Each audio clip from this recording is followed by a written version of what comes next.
Assalamualaikum warahmatullahi wabarakatuh. Selamat pagi, sahabat desa, sahabat kreasi, sahabat UMKM. Di sini saya Dita bersama dengan Pak Samsudin selaku pelaku budidaya melon, melon hidroponik di Desa Kadirejo, Pabelan, Kabupaten Semarang. Nah, di sini Pak, sebelumnya saya kan nggak ngerti sama sekali nih perihal tentang hidroponik, pertanaman.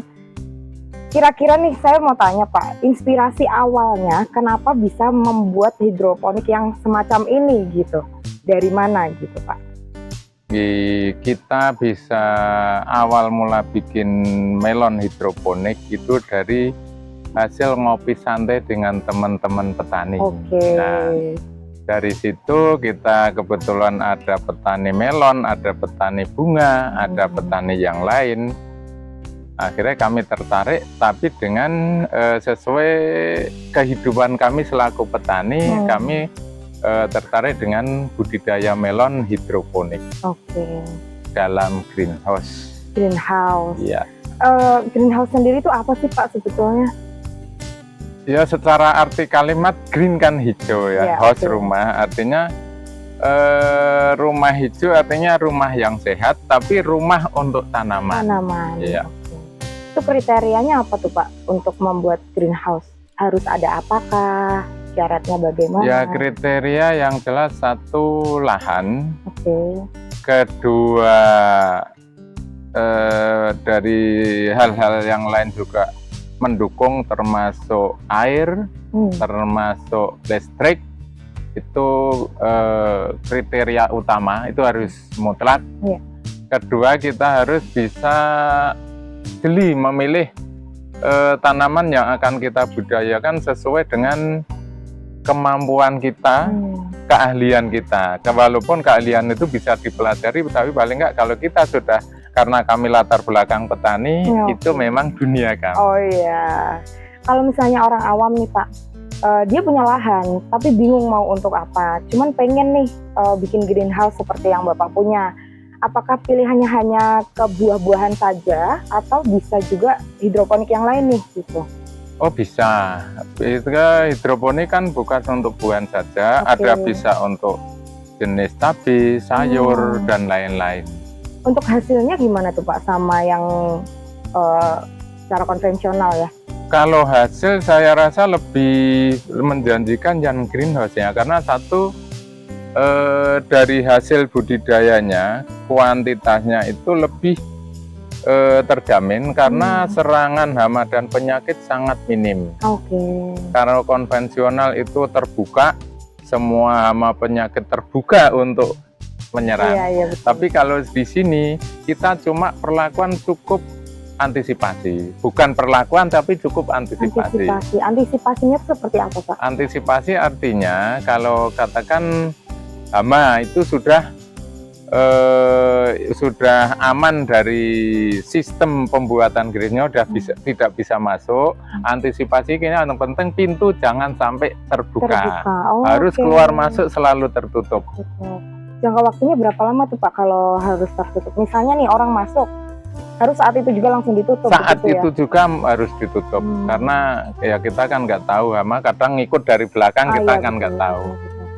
Orang yang masuk juga harus diperiksa dulu kah, atau harus ada perlakuan khusus gitu ya Pak? Kalau cuma sekedar ini, yang jelas dia bukan dari tanaman di luar yang terserang penyakit, itu insya Allah aman. Cuma kita juga lebih apa namanya, preventif dalam pengamatan. Karena kadang-kadang orang dari mana ada hama dia nempel di situ, baik itu jamur apa, itu kan kadang mungkin saat itu tidak terlihat, tapi setelahnya itu baru ngefek. Itu yang jelas kita antisipasi tadi, pengamatan. Oke Pak, tadi kan saya udah tanya nih, apa sih yang membedakan hidroponik dengan yang konvensional? Kata Bapak Samsudin lebih ke kuantitas dan kualitasnya jauh lebih baik gitu. Apakah ada kelebihan nilai tambah lainnya selain itu Pak? Ada, justru itu kelebihan yang paling utama, kehidupan keseharian itu lebih sehat. Oh gitu. Karena kita cuma sifatnya cuma apa niku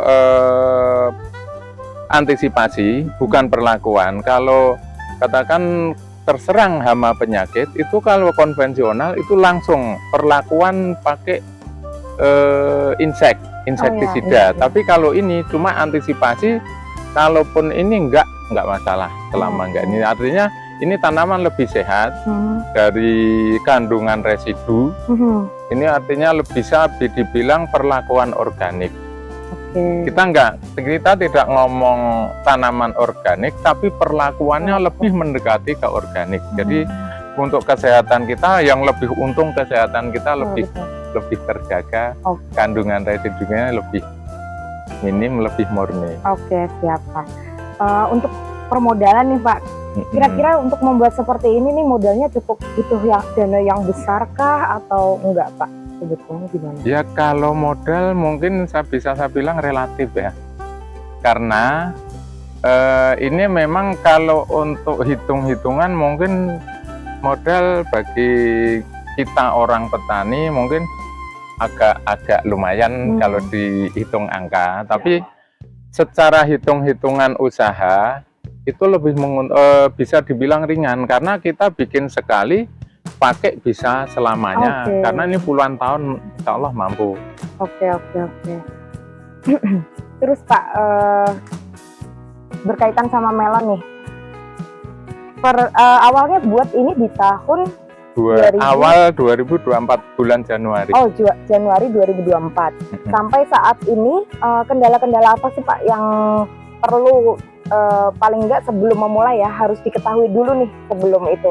Dan setelah menjalani ternyata ada permasalahan lain, itu mungkin bisa diceritakan Pak. Ya mungkin kendala kami pun masih tahap belajar. Karena kami juga bisa dibilang awal tanam melon. Kami kendala terus terang kami nol pengetahuan budidaya melon. Tapi kami terbantu dengan teman-teman petani melon yang lain. Kami dipandu oleh teman-teman komunitas melon, artinya setiap kendala kita berkonsultasi dengan teman-teman yang sudah budidaya lebih dulu. Akhirnya kami bisa tahu secara langsung dengan praktek. Jadi teori kita belakangan, yang penting kita praktek dulu. Jalan dulu, Pak. Terus nih Pak, yang tadi saya tanyakan, kendala apa sih Pak yang dari awal pembuatan sampai saat ini yang sekiranya bisa diceritakan gitu Pak? Ya kalau kendala mungkin kalau kami dana terbatas modal pembuatan greenhouse-nya, tapi itu bisa kita siasati dengan cara yang lain. Tapi kalau yang kendala tentang budidayanya itu mungkin kita karena kita harus selalu mengatur pH airnya, nutrisi airnya, itu kadang-kadang itu yang perlu kita pelajari, dan itu kendala yang belum kita ini, tapi alhamdulillah dari panduan teman-teman pembudidaya melon yang lain akhirnya kita bisa berjalan sampai hari ini. Tapi ini sudah pernah panen Pak? Alhamdulillah sudah. Dan itu berhasil? Berhasil, yang pertama berhasil. Untuk yang kedua terus terang gagal total, karena kami tidak fokus. Kita tanam, kita tinggal pergi, yang ngurusin air dia belum paham anak kami. Berarti ini memang harus selalu dipantau. Harus ya, selalu dipantau pagi, siang, sore. Cuma dari segi pemantauan ya sekedarnya lah. Yang penting pH, air pH itu yang jelas, sama nutrisi yang penting itu. Nutrisinya itu dari mana Pak? Nutrisi itu kita pakai formula beli jadi. Jadi kita di sini cuma langsung kita aplikasikan. Itu kalau boleh tahu Pak, cara pengaplikasiannya ke media, langsung ke buahnya atau ke batangnya atau gimana Pak? Kita aplikasinya kita pakai bak penampung. Bak penampung nutrisi. Kita campur air, di situ kita atur pH-nya, kita atur ppm-nya atau nutrisinya, baru kita aplikasikan ke tanaman. Jadi kita sesuaikan dengan kebutuhan usia tanaman. itu harus diperhatikan juga ya Pak. Ya. Waktu tanam, kemudian jangka waktunya sampai panen dan lain sebagainya. Ya, jadi kita sesuaikan dengan usia, antara itu ppm kan gitu, makin tumbuhan tanaman makin besar itu ppm juga makin ditambah. Oke. Pemberian nutrisi itu setiap berapa hari sekali kah atau ada jangka waktu tertentu Pak? Kalau nutrisi itu kan kita pakai bak penampung ya. Selama di bak penampung masih tersedia ya sudah. Oh gitu. Cukup itu. Biasanya berapa lama Pak? Mohon maaf sebelumnya, saya pengen tanya dulu, ini berapa, luasnya berapa? Kemudian kebutuhan nutrisi tadi apakah berpengaruh dengan luas tanah yang digunakan, luas lahan yang digunakan untuk hidroponik ini? Gitu? Iya. Ini luasan 180 meter persegi, kapasitas 704 batang. Itu kalau kebutuhan nutrisi di bak tampung itu ya tergantung ini tadi usia tanaman. Dikala itu masih pertumbuhan itu mungkin masih sedikit kebutuhan, tapi manakala itu pembesaran buah itu mungkin kebutuhan nutrisi di satu tanaman ini mungkin bisa 1,5 sampai 2 liter air kebutuhan per hari. Oh, per hari? Per hari. Oke. Nutrisi lagi nih ya Pak ya. Kebetulan saya kepo banget. Kira-kira berpengaruh apa sih nutrisi itu terhadap tanaman melon ini ya? Soalnya yang kita tahu kalau tanaman konvensional itu kan nutrisi biasanya ada di tanah, ada dari mungkin penambahan nutrisi lainnya. Nah kalau hidroponik kan hanya murni air saja. Itu gimana tuh Pak? Berpengaruh apa nutrisi yang ditambahkan terhadap tanaman yang ditanam di hidroponik gitu? Ya, itu sebenarnya kebutuhan tanaman hidroponik dengan tanaman di konvensional itu kebutuhannya sama. Oke. Cuma bentuknya yang berbeda. Kalau di media konvensional itu bentuknya kan padat. Baik itu kebutuhan kalsiumnya, kaliumnya, fosfatnya itu sebenarnya sama kebutuhan, cuma dia berbentuk padat dan dicairkan dengan kelembapan media tanam. Cuma kalau yang hidroponik itu karena murni di kehidupannya murni di air, itu bentuknya akan cair. Sebenarnya kebutuhannya antara di konvensional sama di hidroponik menurut pengalaman kami pribadi itu sebenarnya sama saja. Baik ukurannya ataupun macam ininya sebenarnya sama, cuma beda padat sama cair. Oke. Ya. Kalau misalnya nggak dikasih nutrisi Pak, efeknya apa ke tanaman hidroponik? Ya ibarat makhluk hidup kan semua butuh makanan. Nah nutrisi itu kebutuhan makhluk hidup. Nah ibarat itu berarti kebutuhan tanaman itu ya nutrisi itu. Kalau kita sebagai manusia kebutuhan makanan kita ya makan sehari-hari. Ya berarti memang harus sangat bergantung pada nutrisi tanaman ya Pak. Kalau misalnya nih Pak, kan mohon maaf nih saya juga nggak ngerti tanaman konvensional itu seperti apa cara perawatannya. Apakah tanaman konvensional itu tidak perlu menambahkan nutrisi lagi karena dari tanah kan dia juga sudah ada sebetulnya, atau tetap perlu ditambahkan Pak? Ya secara alam memang di media alam itu tersedia, cuma kadang-kadang ke tanah kan setiap saat kan itu ditanami, itu otomatis kan ya makin lama dimakan tanaman setiap musim kan berkurang, bukan habis tapi berkurang, akhirnya kan itu juga butuh nutrisi tambahan secara perlakuan kan gitu. Berarti sebetulnya mau konvensional maupun hidroponik sebetulnya plus minus lah ya Pak ya. Enggak yang terbaik itu hidroponik, enggak yang terbaik juga konvensional, tergantung dengan perlakuannya, kebutuhannya masing-masing ya Pak ya. Maksudnya tiap petani punya passion, punya keinginan untuk menanam tanaman yang seperti apa hasilnya nanti gitu ya Pak. Oke, terus Pak, saya pengen nanya nih, kalau misalnya ada yang pengen nanam tanaman hidroponik di belakang rumah aja atau di balkon misalnya, itu bisa nggak sih Pak di lahan yang sempit gitu? Insya Allah bisa. Bisa ya. Karena hidroponik itu jangankan di media yang ini ya, di atas batu pun insya Allah selama ada air sama listrik bisa. Oke. Oh iya, terkait dengan listrik Pak, berarti listrik itu 24 jam harus menyala? 24 jam mutlak. Oke. Karena ini untuk mengalirkan air sebagai asupan nutrisi tadi. Oke. Nah kalau misalnya nih Pak, terjadi mati listrik, itu gimana Pak solusinya? Selama ini yang kita perlakukan sebenarnya itu solusi yang paling simpel itu genset. Oke. Cuma karena kami selama ini belum tersedia genset, itu ya kita setelah 1 jam mati listrik itu kita siram secara manual. Oh berarti jangka waktu terlama maksimal 1 jam itu 1 jam. Lebih dari itu efeknya apa Pak? Efek daun langsung layu. Oh gitu, langsung kelihatan gitu. Karena ya, itu secara otomatis kan total berhenti kebutuhan makan dia. Oke. Indikasi tanaman itu sehat dan tidak sehat Pak, dalam hal hidroponik ya. Itu gimana nih? Kita lihat dari fisik tanamannya.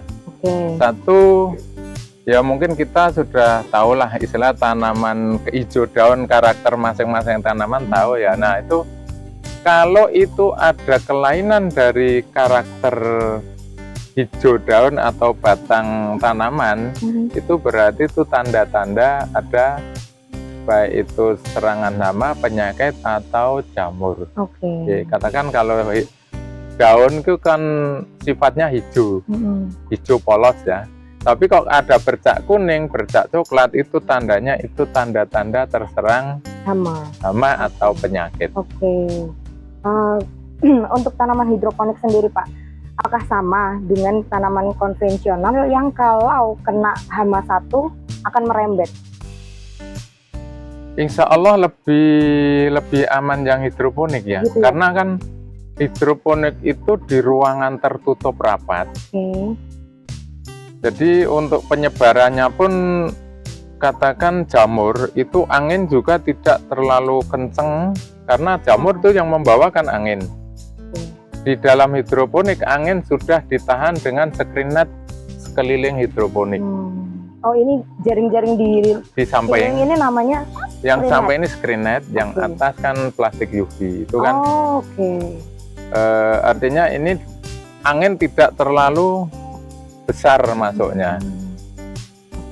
Sedangkan kalau di luar itu kan alam terbuka, itu semua bisa membawa dampak penyakit, baik itu jamur, baik itu hama, karena dia terbuka. Terus Pak kalau misalnya terjadi kebocoran, itu apa nih Pak yang harus dilakukan dan efeknya apa nih buat tanaman? Ya kalau kebocoran itu yang jelas perlakuannya justru yang bocor otomatis ditambal. Kalau efek kebocorannya itu kan menimbulkan kelembapan. Nah kelembapan itu ya yang sering menimbulkan jamur penyakit tadi. Penyakit yang paling sering ya meskipun minim ya Pak, tapi yang paling sering terjadi di tanaman hidroponik itu apa Pak? Yang paling rawan jamur. Jamur ya.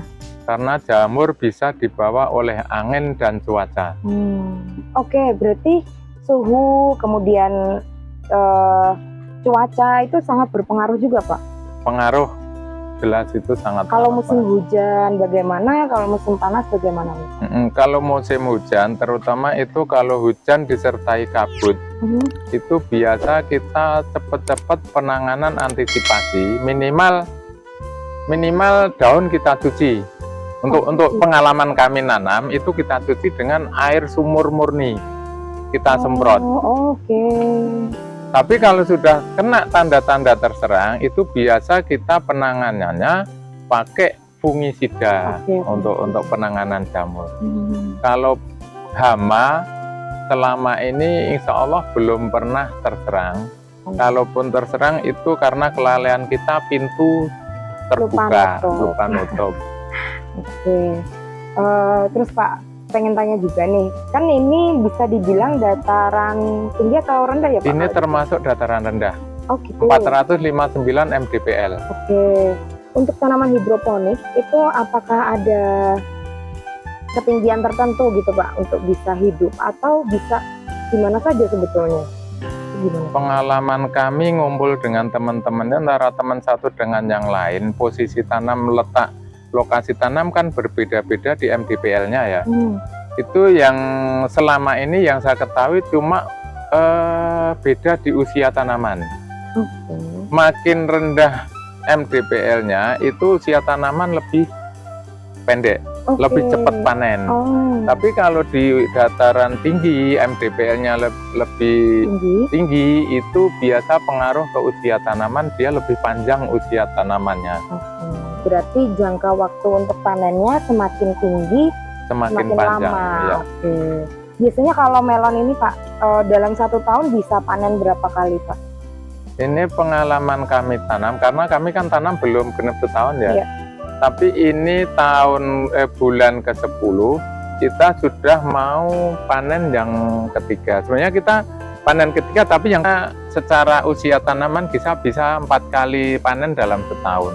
Karena usia tanaman melon ini 60 hari. 60 hari. Iya. Paling kecil kira-kira berapa gram dan paling besar berapa gram nih Pak kalau misalnya panen? Kalau berat melonnya itu ya kita nggak bisa paling kecil ya, itu tergantung kondisi tanaman. Pertama, kedua seberapa banyak kita pelihara. Selama itu pertumbuhannya normal, perawatannya bagus, itu mungkin bisa mencapai 2 kilo per batang kita pelihara 1 biji. Efektifnya 1 buah per batang gitu. Bisa kita pelihara lebih 1 buah, satu biji, tapi biasanya grade-nya rendah, grade-nya kecil. Paling antara 8 on sampai 13 on kalau kita pelihara double 2 dalam satu tanaman. Tapi kalau kita pelihara 1 buah, itu 1 tanaman bisa antara 1,5 sampai 2 kilo. Itu cara ngandenin maksudnya kamu berbuah 1 aja ya gitu, gimana itu Pak? Oh, itu kita kan perlakuan, kita seleksi buah. Oh gitu. Ini setiap ketiak daun ini muncul bunga, itu muncul bakal buah. Nah itu kita yang seleksi. Jadi kita potong manual. Untuk pembuahannya nih Pak, itu caranya gimana sih Pak kalau hidroponik? Apakah tetap harus membutuhkan bantuan manusia? Karena kan nggak ada angin yang sekencang kalau konvensional ya Pak. Ya sebenarnya secara alam bisa ya, tapi kan karena ini ruangan tertutup, otomatis polinasinya itu harus manual. Kita silangkan antara bunga jantan dan bunga betina itu kita polinasi secara manual. Sebenarnya secara alam bisa, cuma karena alam kita batasi, tidak ada kumbang masuk, tidak ada tawon masuk, itu biasa yang mengawinkan bunga kan antara kumbang, tawon, kelanjang, sejenisnya. Nah itu kan di sini jangankan kumbang, nyamuk pun nggak bisa masuk. Jadi kita ininya secara manual. Berarti tetap harus diawasin terus ya Pak. Nah nih Pak, saya mau nanya. Oke Pak, saya pengen tanya jangka waktu dari pembibitan, kemudian pembuahan ya, apa tadi Pak sebutannya? Persemaiannya, kemudian perawatan buah sampai panen, itu masing-masing jaraknya berapa lama Pak? Ini kami sudah mencoba 2 perlakuan ya. Satu persemaian dulu, baru pindah tanam. Itu 60 hari setelah pindah tanam tuh sudah mateng. Tapi untuk ini kita untuk coba yang dengan cara persemaian baru, kita semai langsung di media tanam. Itu untuk dari kita tebar benih, dari 0 hari tebar benih sampai hari ini umur 55 hari.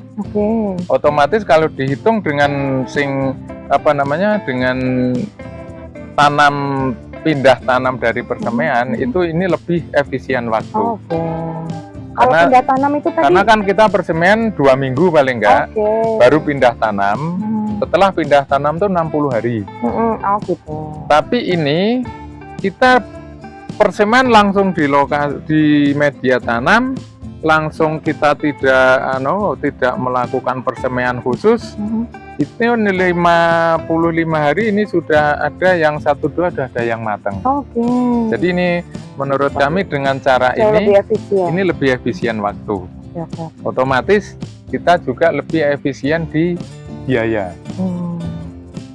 Pak, ini bedanya yang matang, kemudian yang siap panen, kemudian yang dia kelihatannya besar aja tapi belum siap, itu apa nih Pak bedanya nih? Oke, jadi kan ini waktu pembesaran, ini kan hijau seperti ini ya. Ini memang yang semua baik kirani baik kinanti, itu terus itu yang itu sama-sama hijau kalau masih muda. Tapi kalau sudah tua yang membedakan, kalau kinanti ini warnanya kalau matang kuning. Kalau yang kirani warna menjadi berubah putih. Nah, tapi putih pun itu untuk menandakan yang sudah matang, itu bisa kita dengan pakai perasaan. Kalau kita pegang, ini masih terasa ada bulu, nih berarti belum matang. Tapi kalau kita pegang ini udah halus, tidak terasa bulu, berarti ini sudah matang. Mungkin Mbak pegang, ya, boleh. Beda nggak? Iya betul, betul Pak. Yang ini mulus, yang ini masih kayak ada bulu-bulu halus gitu. Oh, ini berarti belum matang ya? Belum. Itu jadi penasaran yang lainnya. Ini masih ada bulu. Iya, ini masih ada bulu, berarti masih belum ya. Kira-kira nih Pak, kalau berbulu tuh dia usia berapa Pak?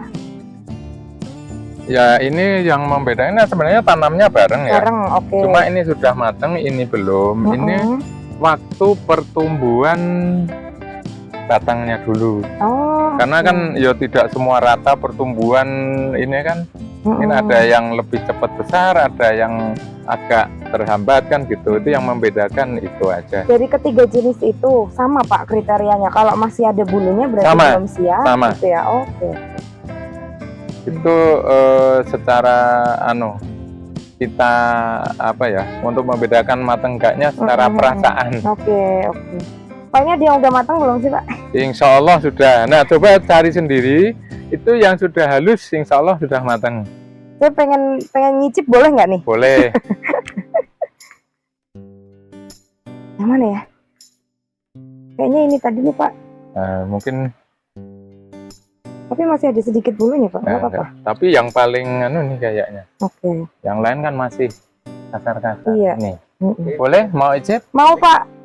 Dipetik apa dibentas sini? Belah sini? Ikut. Coba belah sini ya. Bismillahirrahmanirrahim. Bentar. Ini biar kelihatan. Mau ini bentar. Bismillahirrahmanirrahim.